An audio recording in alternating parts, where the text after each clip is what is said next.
To combat soaring crime in the 90s, we've decided to bring back the traditional blobby on the beat, an all too rare sight on Britain's streets today. Unlike modern stick-wielding cops who hide behind riot shields, our old-fashioned Bobby will be patrolling the pages of this magazine on foot, armed with only his authoritative stature and a few words of friendly advice. We'd like you to meet P.C. Jack Roberts. This week, Jack has a cautionary tale about the evil of drugs, a problem that could be closer to home than you imagine. Evening all, P.C. Roberts here. I know what you're thinking. Drugs are someone else's problem, not mine. Your kids would never take drugs. Well, that's exactly what the parents in this house thought. But how wrong they were. Mr. and Mrs. Jones were a decent, respectable, hard-working couple. Their son, Kevin, was a sensible lad who attended a good private school. I'm like off to bed, Mum. I've got exams tomorrow. Good boy. Have you done your homework? Yes, of course I have. Night, night.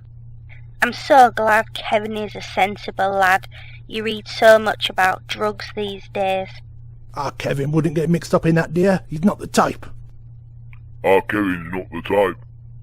How many times have we all said that, huh? How well do you know your children? Would you spot the signs if your kids were on drugs? The following morning. Is your breakfast alright, Kevin? Yeah, Mum. It's fair out. Shortly. Don't be late for school, Kevin. Hey, chill out, Mrs. J. I'm in plenty of time. He's such a good boy, our Kevin. More tea, dear? Christ, have you seen this water bill? 500 quid. How'd they work that one out? It must be a computer error. I'll ring them up later.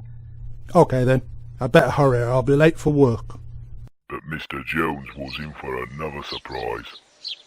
Oh no, someone's broken into the car. It was probably a Scottish tramp. No doubt he'll have sold the radio to a fence to raise money to pay for cheap lager. Perhaps Kevin saw something. I'll contact the school and ask him. Hello, is that Marbley Towers private school? Mrs. Jones here.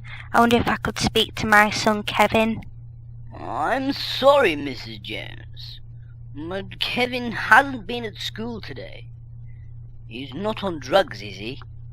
At last the coin was beginning to drop. The signs had all been there, but Mrs. Jones had failed to spot them. Did you spot the signs? Let's take another look. Did you spot the pop magazine Kevin took to bed?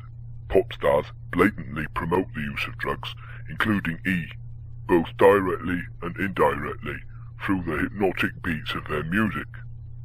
And what about that water bill, The drug E sends kids raving for hours on end.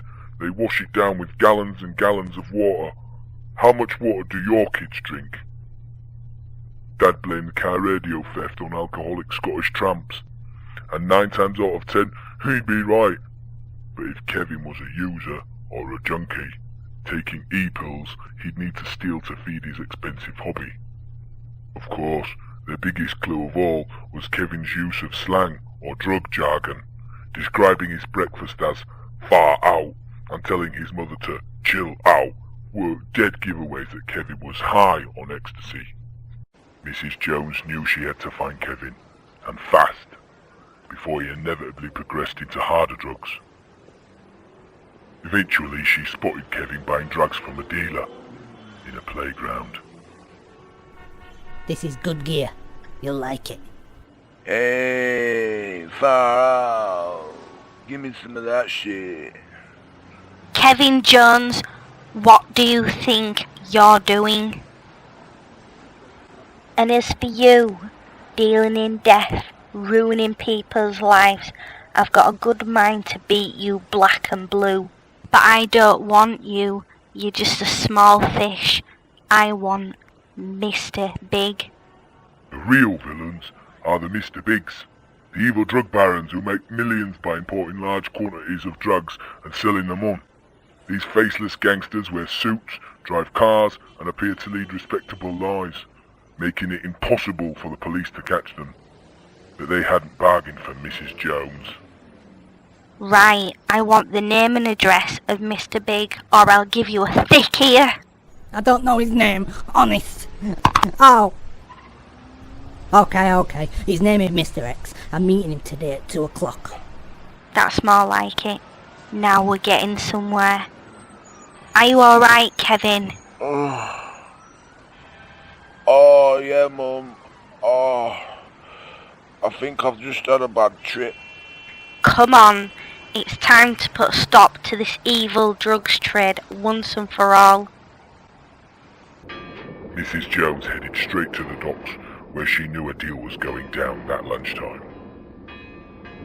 At 2 o'clock exactly, a car pulled up, and the deal started to go down. Have you got the bread?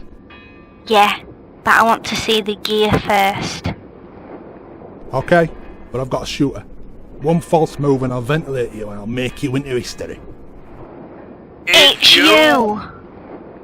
You, a drug baron, how could you? Dad, how could you? I could have OD'd on those drugs. I can explain. You see, I needed the extra income to pay Kevin's school fees. I wanted you to do well. Pass your exams, get a good job. But now that's all backfired. I guess we've all been a bit stupid, haven't we? You for selling drugs, Kevin for buying them, and me for failing to spot the telltale signs that something was going on. I can still pass my exam. It doesn't start till 3. I can still make it. But haven't you got cold turkey? I feel turkey, Dad, for having taken drugs, but it's never too late to stop. You're right, son. Once I've sold these, I'm finishing. There'll be no more drug deals for me. The Jones were lucky.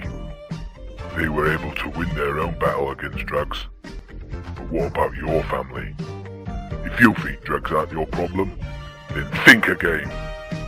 And if there's any kids reading this, don't take E. It's not big and it's not clever. Evening all. Next week, the Viz Bobby on the Beat has a cautionary tale about child prostitution. The end.